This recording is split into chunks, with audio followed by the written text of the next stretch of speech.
So the next one has lasted and been used in many places.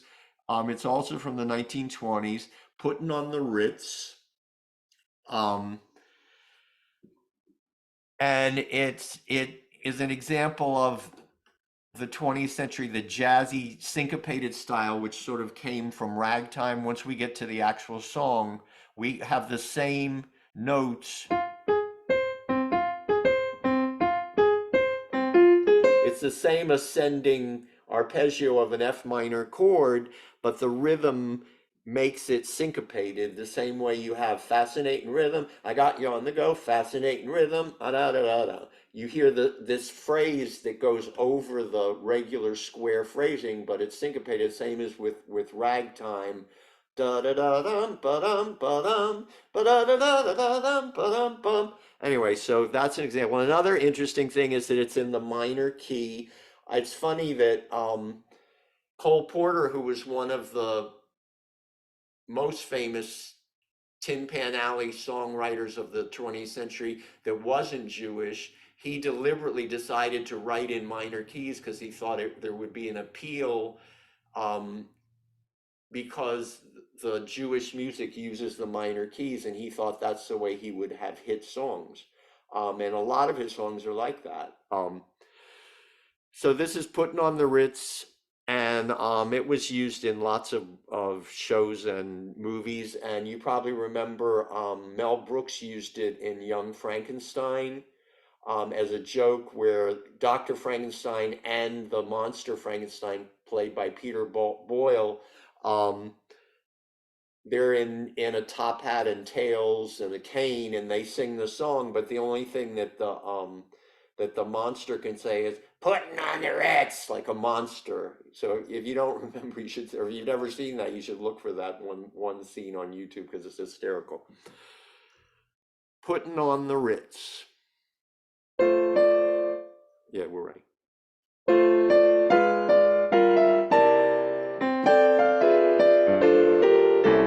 Have you seen the well-to-do up and down Park Avenue on that famous thoroughfare with their noses in the air, high hats and arrow collars, white spats and lots of dollars, spending every dime for a wonderful time?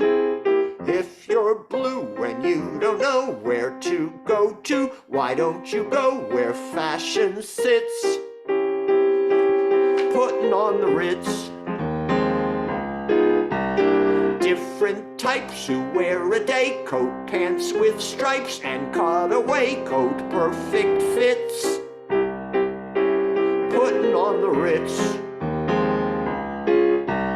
Strolling up the avenue so happy,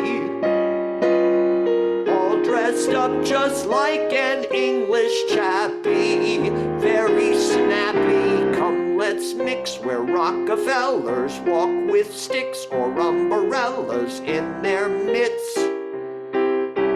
Putting on the Ritz.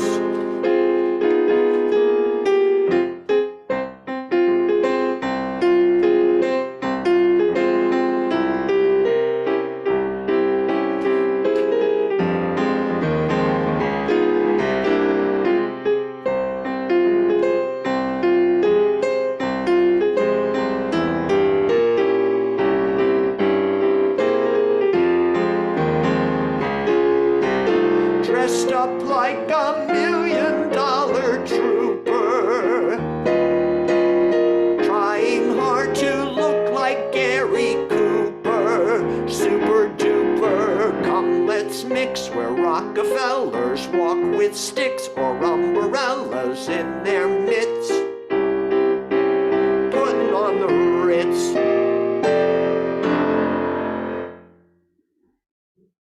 So that's from the 1920s, but it's amazing that songs of Irving Berlin from the span of his writing career of 30, 40 years, 50 years, this doesn't sound dated to me at all. And even his choice of of images in the lyrics, they're pretty universal. So, I mean, maybe a young person wouldn't know who Gary Cooper is, but we know, because if you, or any movie buff would know. One thing I want to correct, I said he called it, I misspoke about his piano. He called it his Buick. It wasn't his jukebox, because it was like a gear shift on a car that could move the action over. And if you saw me looking at my button, I have a button here that lets me do that, because with a electronic piano, I can play it in one key, and if it's too high for me on the sheet music, I can put it in a completely different key by just pressing the button, which is what I do in a lot of these songs, actually.